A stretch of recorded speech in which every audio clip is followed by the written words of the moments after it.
Earth Hour 2009 at Darebin Parklands. Darebin Climate Action Now. And what sort of message do you think this is sending to Kevin Rudd and to Martin Ferguson about, you know, as we head into the Copenhagen climate talks?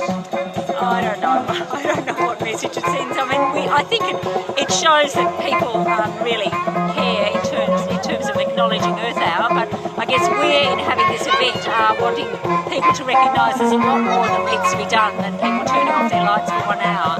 That's the purpose of DarebinCAN running this, is to capitalise on the opportunity of Earth Hour, but to really say we need to do a lot more. Okay. To send a much stronger message about the need to strengthen the carbon pollution reduction scheme targets.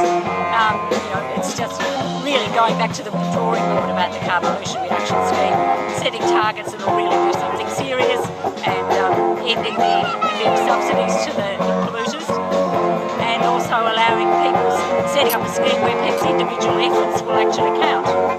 Excellent. And how did this event come about? Can you tell us a bit about how it was organised? Well, it came about through at our local Darebin Climate Action Now group meeting and thinking about what we could do this year, and very early in the year we decided we'd do something on Earth Hour because we know that it's something that people do know about, and we know that a lot of people do turn off their lights. So we thought we'd try and bring some of these people together to hear a bit more about climate change, and we've got a great little film that we're going to show that's an animated film called Wake Up, Freak Out, Get a Grip, which is a great little film. We thought it was a chance for a lot of people to see that as well. Oh, excellent.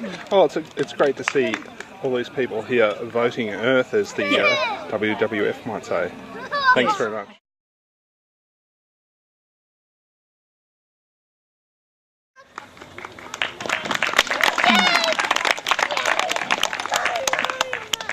Now, we all know that turning off your lights for 1 hour is really absolutely inadequate to deal with the immensity of the climate problem. So today we wanted to have a look at some of the information about how serious the climate situation is. On Friday, some of our members of our group and members of the community met at Martin Ferguson's office outside, and this was one of the signs, the one you can see here, one of the signs that was showing our concern about the planet. We also, at the end of we were holding these signs and we put them on the wall of Martin Ferguson's office because we really wanting to send a message to him and the government that we really disgusted at the inadequacy of the targets set for the carbon pollution reduction scheme, and we know that switching off our lights is not enough. We need to have really serious cuts in our emissions and a carbon pollution reduction scheme that actually does tackle the seriousness of the problem. We also know that there are lots of defects in the carbon pollution reduction scheme apart from the target. Here's a list of some of the problems with the scheme. First of all, the 5% target. Secondly, the big polluters get a big free time, and they get lots of subsidies, and instead of the money going into renewable energy. Also, the polluters can buy overseas permits, so that instead of Australia really cutting its emissions itself, we can have permits bought from overseas countries, say from Indonesia and New Guinea, and permits can be bought from areas where logging is prevented, and that means that instead of Australia really cutting its emissions, we actually stop some deforestation, which is good in itself, but that should be a bonus rather than a way of Australia cutting its emissions.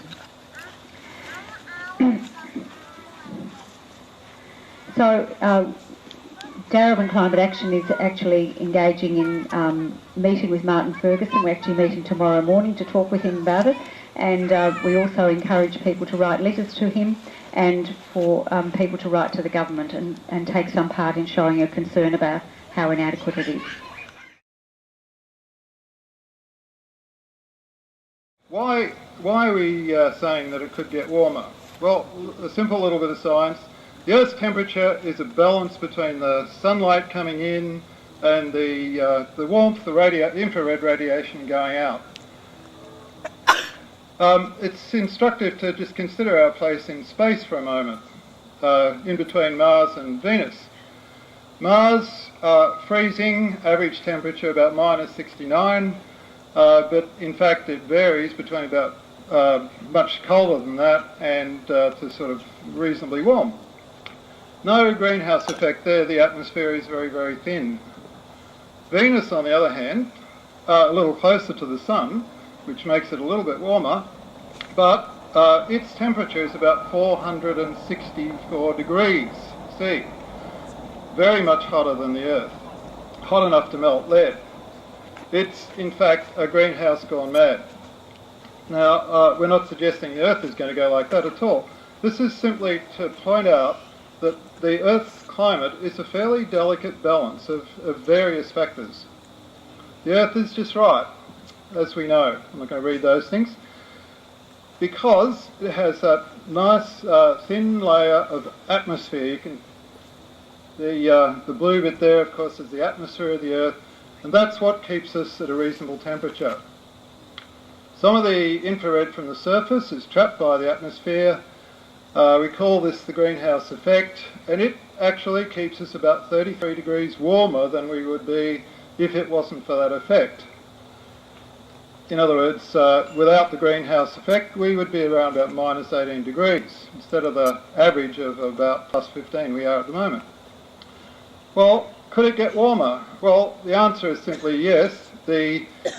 I'm not going to go into all the details there, but the greenhouse gases in the atmosphere capture the infrared radiation, send it back to Earth. If we catch more of it, then of course we get warmer. In Australia, a group associated with the Climate Emergency Network, which is a network of groups like Darebin Climate Action Now, across groups across Victoria, are working to do the modelling for what needs to happen in Australia for us to go to zero emissions across all sectors. And so this has been inspired by the work of Al Gore, and so the work is being done by a group of volunteers who are also receiving some financial support from the Climate Emergency Network. If anyone wants to find out more about that, we have leaflets about it on our information table.